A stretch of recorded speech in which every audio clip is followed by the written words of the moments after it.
اوس په دغه اسلامي نظام کې احتساب دا یو اهم فریضه او مسؤلیت ده. نو تاسو کتلې امام ماوردی رحمه الله احکام السلطانیه او بعض نور علما لیکي محتسب څوک جوړیدای شي. هر کجابودی محتسب بنئ. محتسب هغه څوک وي چې کامل دی په جامعه کې صادق وي او معروف بالصدق وي.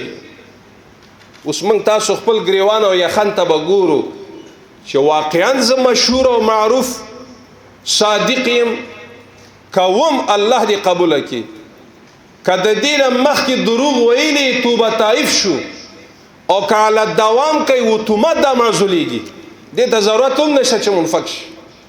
دا داسې سپېڅلی او مقدس عمل ده.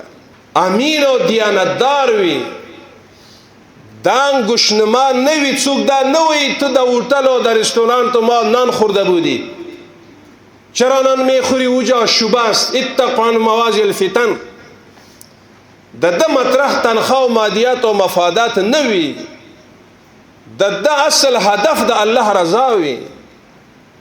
لہذا دا سپیڅلی نظام په سپیڅلو خلقو راځي.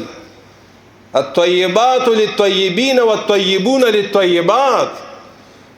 د خلقو اعمال بخوي.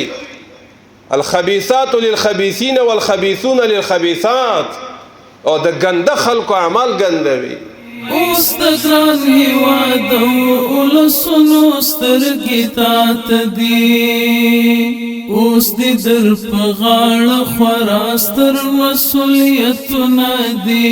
خیال کوه طالب درته هیلې امیدونه دي.